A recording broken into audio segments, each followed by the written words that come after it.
warahmatullahi wabarakatuh. Bismillahirrahmanirrahim. Bismillahil malikil qudusis salam. Bismillahil azizil hakim. Wassalatu wassalam ala sayyidina wa nabiyyina Muhammad wa ala alihi wa sahbihi ajma'in. Fa inna insyaallah asli kitabi Syekh Ibnu Athaillah Al-Hikam wa nafa'na bihi wa ulumihi fid dharain. Mudah-mudahan Allah memberikan manfaat, faidah, berkah kepada kita melewati saluran Syekh Ibnu Athaillah. Amin ya rabbal alamin. Faqala al-mu'allif rahimahullah, berkata Syekh Ibnu Athaillah, ma min nafasin tubdihu illa walahu qadrum pika yumdihi. Tidak ada satu hembusan nafas yang terjadi pada diri Anda illa walahu qadrun, kecuali nafas itu adalah bentuk asli daripada kadar pada dirimu yang ditetapkan Allah terhadap diri kita. Subhanallah. Tidak ada hembusan tarik keluar napas kita kecuali napas itu terlihat adalah hembusan yang terlahir dari kadar Allah Subhanahu wa taala. Artinya apa? Tiap hembusan itu ada kadar Allah terhadap diri kita. Nah, kita lihat dalam syarah Syekh Syarqawinya. Ai wal makna anna kulla nafasi amrin muqaddarun alaika fihi ta'atan au maksiatan au nikmatan au baliyatan. Ketahuilah, pada tiap-tiap napas itu terkandunglah makna taat, maksiat, nikmat ataupun bencana kepada dirimu. Subhanallah. Nah, ini rahasia orang sufi mengatakan di napas itu ada terkandung kebaikan, ada pula keburukan, ada ketaatan, ada kemaksiatan, ada nikmat, ada bencana pada kita. Bujurkah ada kan ini? Kita buktikan. Yabrujuhu bi qudratihi bi jalikan nafasi faqullu nafasin yabdu minka zarbin liqadarin min aqdaril haqqi yanfuzu bika kainan. Maka ketahuilah, tiap-tiap daripada napas itu yang terlahir tidak lain menampakkan sandarannya. Sandaran itu tempat berpijaknya pada takdir yang ditentukan Allah pada diri. Jadi Allah mengeluarkan takdirnya melewati hembusan napas. Nah, di sini belum ada menyebutkan apa itu napas. Ya lah, terpaksa saya mengambil kitab Syekh Imam Qusairi dalam Risalah Qusairi. Nah, karena Bapak lelah tambahin sebutin kitab. Tambahin satu kitab lah. Nah, ini sedikit aja diambil nang penting-pentingnya kalau guru lah. Nah, karena Bapak kalau guru lah. Nah, ini kitab Risalah Qusairi. Risalah Qusairi ini dikarang tahun 300 Hijriah. 300 artinya sekitar 300 tahun setelah wafatnya Nabi SAW. Kalau kitab Ibnu Athaillah ini dikarang abad 600 Hijrah, 650 Hijrah. Berarti antara satu kitab dengan satu kitabnya 350 tahun bedanya. Nah, 350 tahun.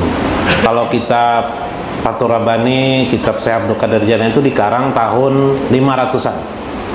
Tahun 500 Hijrah. Berarti 500 tahun setelah wafat Nabi. Nah, berarti tuha lagi nih daripada Syekh Abdul Qadir Jailani. Jadi Syekh Abdul Qadir Jailani banyak juga mengambil dari kitab Syekh Qusairi ini. Nah, ini promosi. Nah, promosi Qusairi. Ujar Sidin,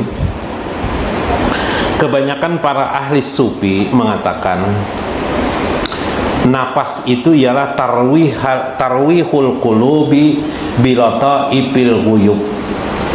Ialah hembusan yang dikeluarkan oleh hati manusia yakni hembusan yang paling lembut dari diri manusia. Manusia ini ada jasad, ada kolbun, ada ruh. Ada ruh. Nah, coba lihat kita tinggal. Waqalu, para ahli sufi mengatakan, Abdalul ibadati adul anfasi ma'allah subhanahu wa ta'ala. Seabdal-abdalnya beribadah ialah sebanyak hitungan napas bersama Allah subhanahu wa ta'ala. Mereka berkata, waqalu khalaqallahul qalba wa ja'alaha mu'adanil ma'rifah. Ketahuilah, ujar Sidin, Allah menciptakan hatimu pada dirimu itu adalah medan ma'rifah. Wa khalaqal asrar wara'aha, di belakangnya ada rahasia-rahasia. Wa ja'alaha mahalan litauhid, dan itulah bertempat tauhid. Pakullu napasin, maka napas itu hasila min ghairi dilalatil ma'rifah. Napas itu menghasilkan selain daripada petunjuk ma'rifah, isyarah wa isyarati tauhid ala basatil atfar bahwa mayitun. Lalu ringkasakan maksud Sidin nih. Maka ketahuilah, napas itu dia dibalik dari hati yang terdalam, namanya sir. Napas itu terlahir daripada sir. Sir itu letaknya pada ruh. Berarti napas yang kita keluarkan itu adalah hembusan ruh yang terjadi pada diri kita. Sedangkan ma'rifah, tauhid, itu di hati letaknya. Nah, belajar ilmu ma'rifah nih, nah kita belajar ilmu ma'rifah. Belajar ma'rifah, itu letaknya di hati, bukan di akal. Sudah kita terangkan kemarin kenapa di hati. Jadi kita belajar ma'rifahnya di hati. Jadi biar seberapa jam nggak ada masalah, karena tidak perlu mengeluarkan otak, perlu dengan hati. Jadi biar jangan berpikir, jangan memikirkan terlalu berat. Yang ulun sampaikan nih gampang-gampang aja, dengarkan penjelasan ulun aja. Ya lah, kalau mereka ini asik, sedang asik menulis kitabnya, asik ya lah. Orang asik nih kadang-kadang terlalu tinggi ya kan, ya lebih lah. Nah, Habib Qadir nih tunggu taruh ini mengerti mana nih. Sidin ini banyu dalam petir kilat dalam air aja tahu Sidin. Habiblah, Allahumma rjuk li Habib Qadir. Nah, Habib Qadir lain Habib Qadir. Ya lah, rizqan kasiran wa wasian, amin. Nah, mudah-mudahan Habib Qadir banyak rezeki. Sidin ini baik hati, namun Sidin ini banyak rezeki. Wah, orangnya luar biasa. Banyak sedekahnya beliau. Nah, biar membuat iri orang-orang lain. Nah, sampai di mana tadi? Ayo.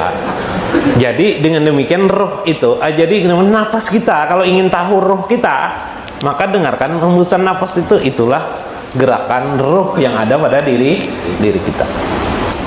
Jadi dengan demikian kita ini ada tubuh, di tubuh kita ini ada hati, di dalam hati itu ada asrar, ada sir.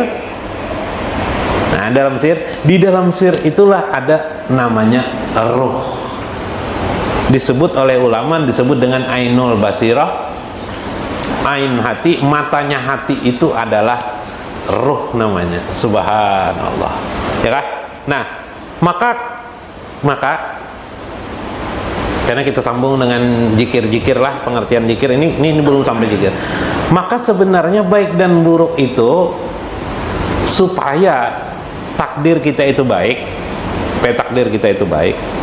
hendaklah kita sertakan bacaan di dalam hembusan napas kita. Subhanallah, itu maksudnya.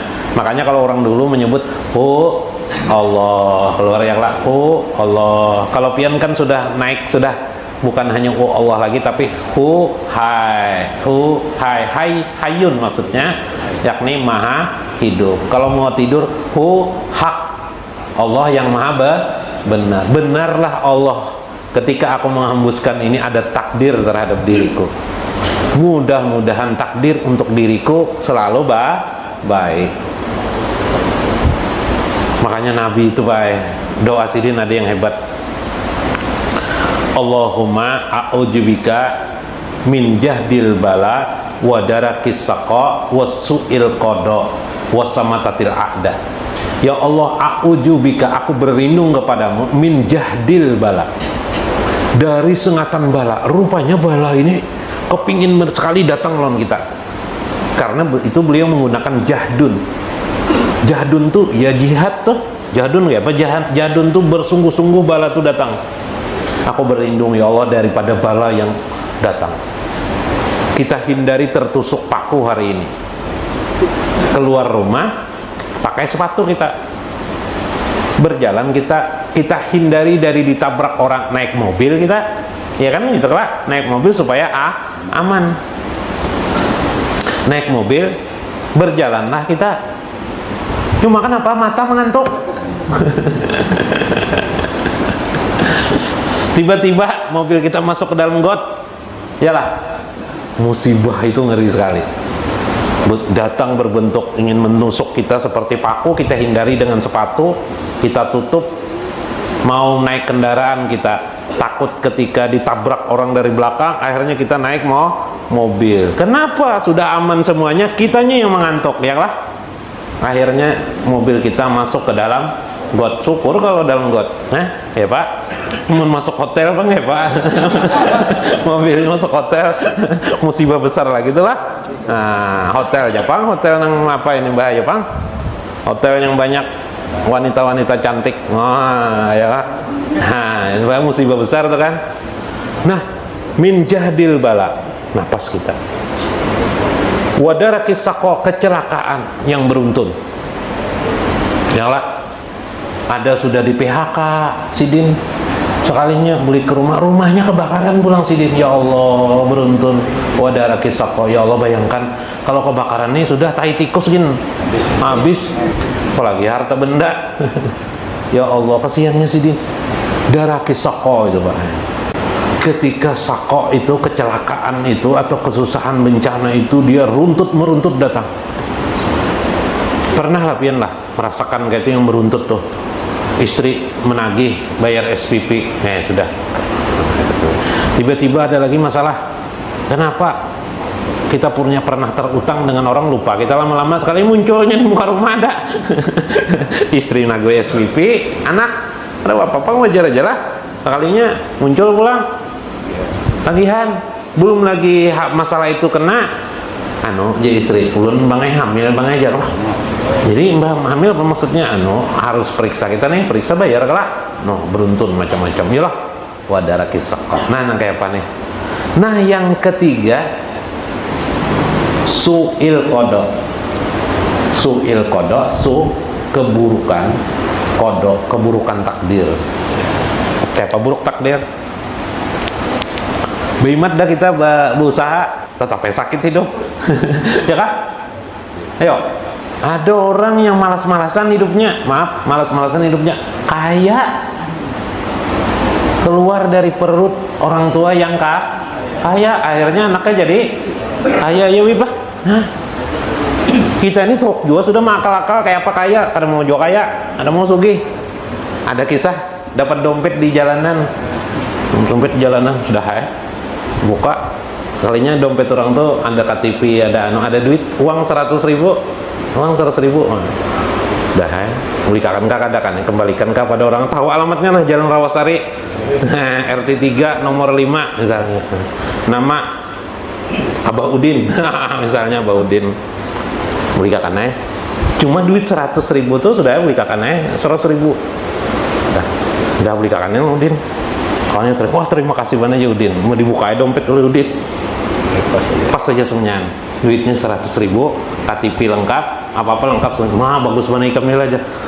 Coba teganau Abah Udin nih, apa aja? Ini Pak Loy nu ngantar nih tuh Pak Loy BBM tuh Udin nih tuh Abah Udin nih terkejut jamannya uangnya. Kenapa aja Pak Loy? Ada apa aja? Ada aja. Anehnya lah jar Abah Udin. Uangku di dompet itu uang 100.000-an asli selembar. Cuma ini kenapa jadi berganti 10.000-an 10 buah 10 lembar 10 lembar kenapa? Paham lah. Nah hilang tuh. Ini hilang nggak? Ada yang hilang nggak? Kata aja Pak Loy kan? Ada yang hilang atau tidak kata Pak Loy? Tidak ada yang hilang, cuma aneh aja kemudian 100.000 selembar, kenapa jadi berubah 10.000 10 lembar? Apa jar Pak Loy? Ada pengalaman dulu aja Pak Loy menemukan kayaknya juga. Lalu orangnya mau mengasih cuma uang recehan tidak ada aja Pak Loy. Paham lah guru lah. Jadi kalau aja Pak Loy ada uang pecahan 10.000 10. Kalau dua lembar 3 lembar ya lah. Wah iya amja Udin. Nah kalau lagi Udin bergerak paksa saya ambil lembaran sudah dipecat orang. Tah. Nah kisah aja Biplah ini cuma meramaikan Biplah. Maksudnya kata Syekh ini tadi, kembali kata Syekh ini tadi tuh makali ini tuh makali itu tuh ya kalau apa kisah itu makali sudah kita nih hidup tidak mau juga kaya hidup kita nih macam-macam dia kali sudah merasalah Pak merasalah kita lah merasa kalah tapi andaikan pian kaya Pak insya Allah pian kada mau duduk sini nang duduk nih kereda nang kayanya nih kereda ada kan nang kaya sini kereda nang kaya amun kaya pian pasti di rumah melihat istri cantik-cantik, nah ya lah, mana lu pada dengan agama, mana lagi urusan agama buka TV, buka YouTube, setel channel Makrifat Muhammad nah misalnya channel kita ini Makrifat Muhammad namanya, jadi kalau ingin siaran ulang channel Makrifat Muhammad, ini orang kaya nih buka di kamar, entah, cuma dibiarkan itu tuh pintu orang anda ada anunya aja yang timbul apa ceramah sorangan tuh orang di kamar sebelah Bibe ya lebih kader lawan bini anu Bibe acau hujuran tuh kalinya Bibe ada tuh beramian aja tuh lah kisah. Nah ayo merasa kita kelak nah anda bisa berbuat apa-apa kita nih hembusan kita yang berkata itulah hembusan. Karena itu di dalam agama kita Nabi itu bermacam ragam doanya yang tadi berlindung dari min jahdil ba Allahumma a'udzubika nang ringkasnya aja nah. Min su'il qada Allahumma a'udzubika min su'il qada ya Allah aku berlindung kepadamu dari keburukan takdir yang merentet itu nah itu misi sampai Nabi itu berdoa bila kamu berada di suatu tempat berdoalah Allahumma as'aluka khaira ma fi hajal yaum wa khaira ma ba'dah wa a'udzubika min syarrin mastazaka wa a'udzubika min syarrin ma fi hajal yaum wa syarri ma ba'dah. Ya Allah aku memohon padamu kebaikan pada tempat ini, kebaikan hari ini dan sesudah hari ini, dan aku berlindung kepadamu dari keburukan yang terjadi pada hari ini wa syarri ma ba'dah, dan keburukan yang terjadi setelah hari ini. Karena bala bencana itu datangnya itu seperti apa? Mengejar kita dari itu sedemikian rupa. Karena itu kita berdoa kepada Allah. Nabi SAW mengajarkan kepada kita. Makanya kalau orang dulu, ini bagus tradisi yang kawat teruskan. Kalau membangun rumah mereka apa? Berselamatan. Yalah. Orang dulu tuh kalau mau bangun rumah selamatan, najak tiang selamatan, najak semunyan tajak pinanya, tajak serobong selamatan jalan. Nah, selamatan berdoa mereka itu bagus. Kalau sekarang sudah kalau bangun rumah asal bangun rumah aja ya kan, nggak ada lagi selamatan. Orang kampung tidak diundang, makan daging sendiri, tetangga nggak bisa makan daging tidak bisa makan gitu kan. Nah kembali, maka cara-cara Nabi, orang ahli sufi memperhatikan juga. Selain doa-doa itu mungkin kita baca, minimal itu Allahumma a'udzubika min su'il qada, setidaknya napas kita isi dengan kalimat nama Allah. Kalau bisa, oh Allah. Kalau kita sempit rezeki, ganti Allahnya dengan kalimat rojak. Roja, keluarnya adalah roja. Salah satu asma dari 12 asma yang diperkenalkan oleh Syekh Abdul Qadir Jailani. Huhai Pak, huhai sekali nanti ganti rojak, keluarnya adalah rojak, sehingga harapannya adalah yang terlahir dari napas kita itu adalah nikmat yang besar kepada diri kita. Awal paham Pak Agus? Rojak, nyaman mana lah? Rojak 99 nama itu diringkas menjadi 12 asma nama, yaitu hak, kemudian huhai atau huhai, dan selanjutnya adalah rojak, ar-rojak. Subhanallah, mudah-mudahan dapat dipahami. Wallahul muwaffiq ila aqwamit thoriq. Assalamualaikum warahmatullahi wabarakatuh.